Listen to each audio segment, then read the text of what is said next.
کہتے ہیں ماں کی محبت کی کوئی حد نہیں ہوتی، لیکن کچھ کہانیاں اس محبت کی گہرائی کو ثابت کر دیتی ہیں۔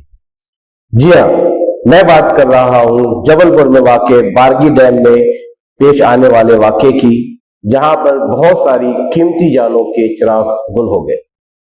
وہ لوگ پکنک منانے کے لیے گئے تھے، لیکن انہیں کیا خبر تھی کہ یہ پکنک ان کی زندگی کی آخری پکنک ثابت ہو۔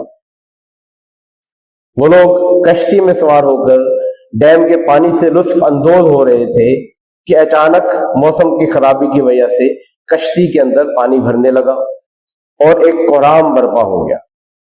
ہر شخص کو اپنی جان بچانے کی فکر لگ گئی۔ اسی کشتی میں سوار ایک ماں اور اس کا 4 سالہ بیٹا بھی تھے۔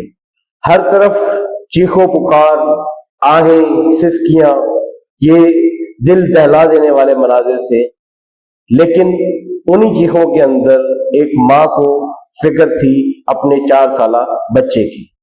جب کشتی ڈوبنے لگی تو ماں نے لائف جیکٹ پہن کر اپنے 4 سالہ بچے کو مضبوطی سے تھام لیا۔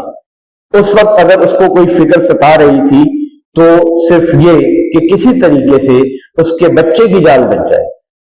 اس ماں کو اپنی پرواہ نہیں تھی، اپنی زندگی کی فکر نہیں تھی، لیکن اس کو صرف ایک ہی فکر تھی کہ کسی طریقے سے اس بچے کی جان بچ جائے۔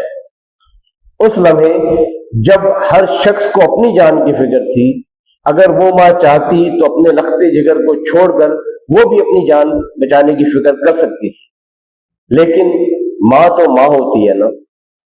اس وقت اس کی یہی خواہش تھی کہ کسی طریقے سے میرا بچہ بچ جائے۔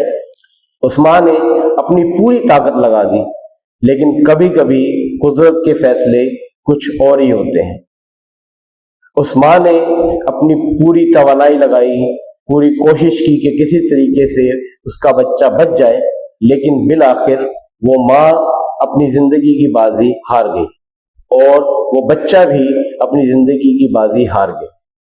یہ صرف ایک واقعہ نہیں، بلکہ ماں کی محبت کی وہ مثال ہے جس کو الفاظ میں بیان کرنا ناممکن ہے۔ یاد رکھیں، ماں ہی وہ ہستی ہے جو اپنی جان دے کر بھی اپنے بچوں کی جان بچانے کی فکر کرتی ہے۔ وہ خود تو چلی گئی اور اس کا بچہ بھی، لیکن وہ دنیا کو یہ سبق دے گئی کہ ماں کی محبت کبھی ختم نہیں ہوتی۔ ماں اور اس کی محبت کا کوئی الٹرنیٹیو نہیں ہے۔ اگر آپ کے پاس بھی ماں ہے تو اپنی ماں کا خیال رکھیں۔ ماں تجھے سلام۔